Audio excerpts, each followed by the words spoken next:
Hey guys, Tim here from Cocal Knives. Welcome back to another video. Today we're going to be taking a look at the Kershaw Natrix. The model that we are looking at is the blue G10 in carbon fiber, as you can see. More importantly, this is one of the models that is not assisted opening. So this does not include the Kershaw SpeedSafe, which is their patented assisted opening mechanism. This is just a manual flipper with the KVT bearings. So stay tuned. We'll take a look and see what I think about it. And yeah, we'll get right into the basic technical specs, or at least the stuff that I care about.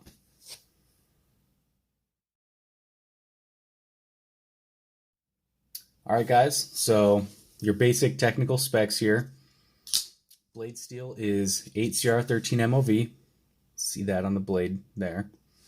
It's kind of just your, basic run-of-the-mill budget Chinese steel. Then we go to blade length, 3¼ inches. Good size for everyday carry. The blade thickness is 0.11 inches, or just under 3 millimeters. Comes in at a pretty good 2.9 ounces. Nice lightweight considering, the package that you're getting here. Then the blue G10 in carbon fiber handles. It's just the G10 with the really thin carbon fiber on top of it, and then they just mill away the carbon fiber and leave the pattern that you see under. Like I said before, it's a manual flipper on the KVT bearings, not the Kershaw SpeedSafe. So I want to keep reiterating that there are variations of this knife, some with the SpeedSafe, some without. You'll want to keep that in mind when you're looking this up and when you're looking to buy it. So make sure you're doing your own homework when you're buying it and making sure you're getting assisted or not, if you do have a preference. Moving on. The pocket clip, it's right or left hand carry, tip up only. And price on this particular model is $42.95 at the time of this recording. So not too bad. I would say that's kind of like, mid on the, kind of like budget arena, I guess you could say. With all that stuff out of the way, we will move on to the blade.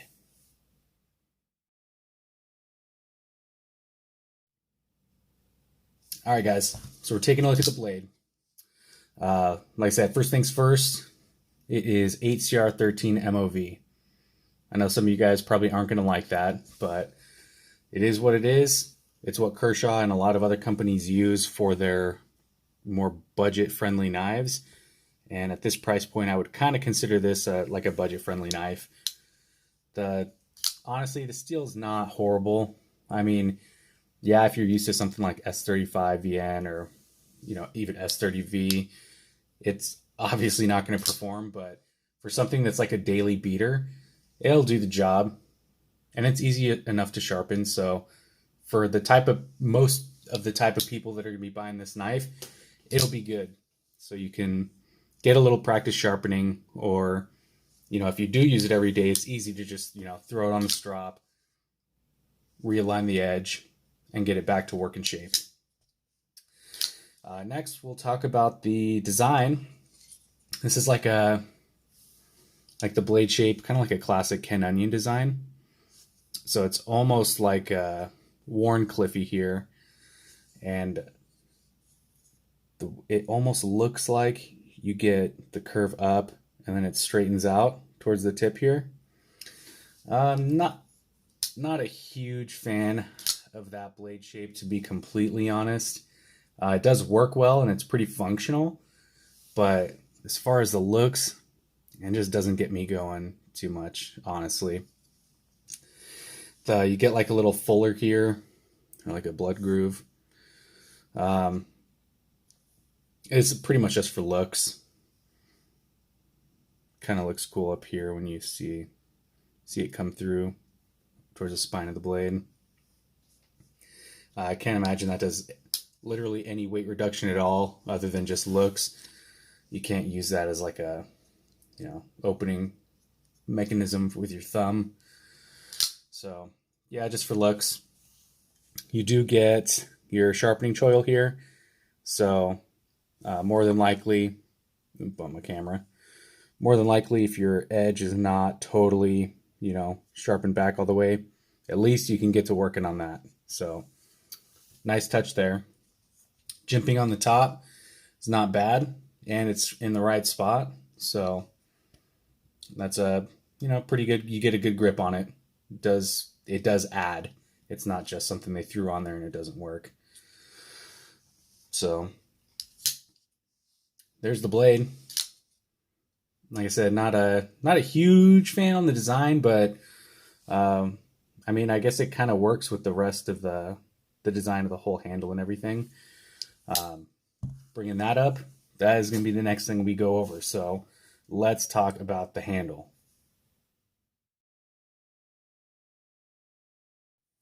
All right, guys, we're going to talk about the handle of this knife.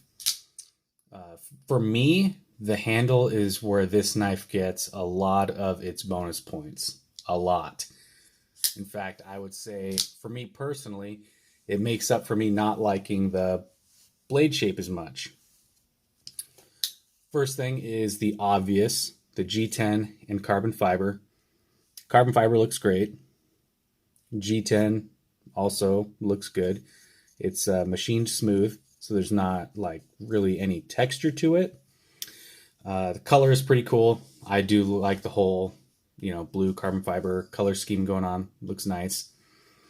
The back spacer, it's not G10. It's like some kind of, plasticky type of deal. GRN, FRN, whatever.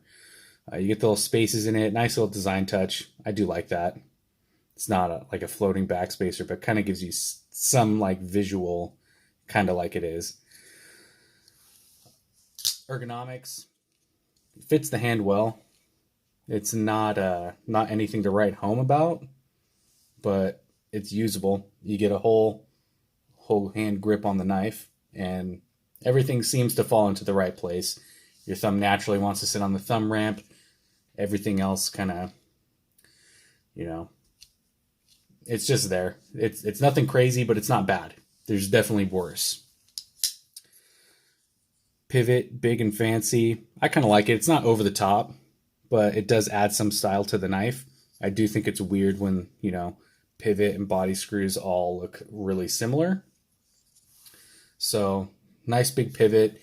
The one thing that's a little weird, but it is a plus and a minus, I guess, is it has like the hexed out opposite side. So when you're adjusting your pivot, that's not going to spin in place. Looks wise, it looks a little awkward. If you're like, oh, very nice, and then you're like, oh, what's that? It works though, so I'm not going to knock it too much. Sub frame lock. So for those of you that don't know, sub frame lock is where you have the lock bar is attached to the handle scale. It's kind of like a hybrid between a liner lock and a frame lock. So I think it's cool. It definitely adds a little bit aesthetically to the knife, and it works well. Tension's not crazy. It works. One thing that I really like about this knife, and it's not like any big deal or anything, but just something that I personally really like, is the pocket clip. It is a little short, but one, it's deep carry. Those screws aren't recessed, so it may catch on some materials of your pocket, depending on what kind of pants you wear. But I like how they, it's kind of like this side too. They incorporated the pocket clip into like part of the design of the handle. So most of the time you'll see knife companies just throw a pocket clip on there and just call it a day. This, it's kind of like it works with the design of the knife. So not only is it on there and it's functional, it looks good. Even though it's just by itself a plain looking deep carry clip, it flows with the design, so it looks really nice. So like I said in the beginning of this segment, the handle and the design of the handle, it makes up for a lot of what I don't like, at least personally, about the blade. Basically, it kind of makes the whole knife work when you look at it as a whole. Just that I'm not too crazy about, but seeing the whole thing all together, I do like the way that it looks. So handle out of the way, we're going to take a look at the action and the fit and finish. All right, this is probably what you guys really want to know.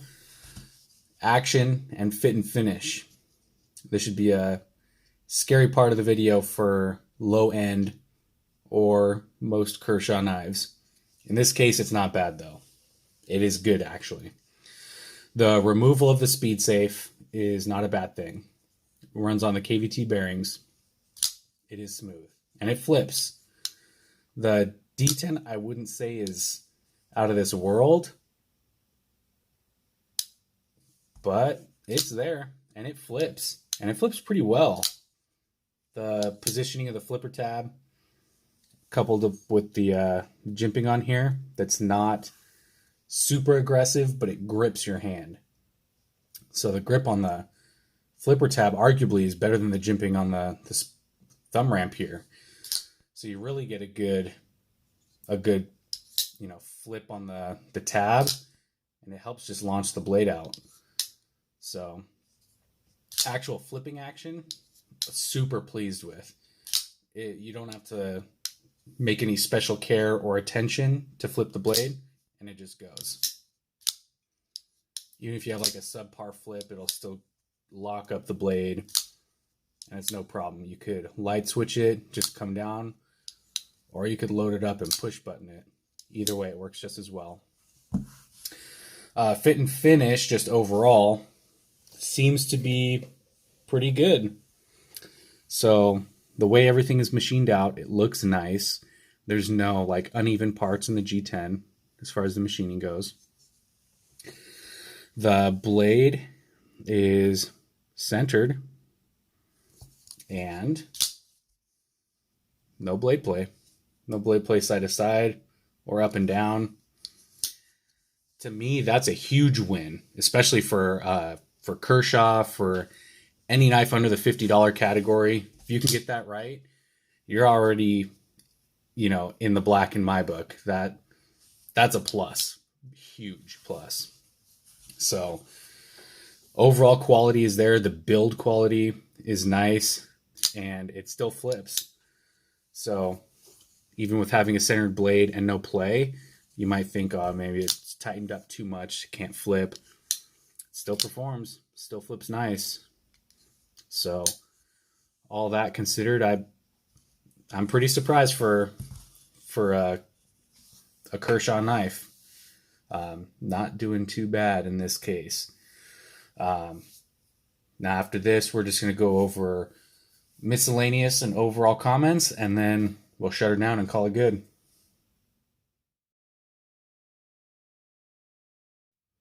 All right, guys. Overall miscellaneous comments, closing comments. What do I think? I think for the price, $42.95, even a little bit less if you get the assisted opening or whatever's on sale. I think it's a good buy.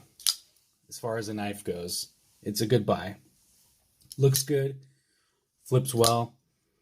For me personally, I could think of other things in this price range that I would rather buy. And that's just for, me personally looking at a different knife aesthetically. Even with all the good this does and the action and everything, I still think I'm not so much in love with it that I would for sure get one. That being said, if you like the looks of it and everything, or if you're a fan of, I believe it was a ZT 770, then yeah, maybe you do want to get this. Maybe you do. But speaking of functionally as a knife and, the materials that are used and the craftsmanship, I think it's a win. Just not personally my style. So that's the one right there. That's the Kershaw Natrix the G10 carbon fiber, non-assisted. Let me know what you guys think in the comments. Again, thank you for watching another one of my videos. Subscribe and like the video. Helps me out a lot. And we'll catch you guys on the next one. Thank you.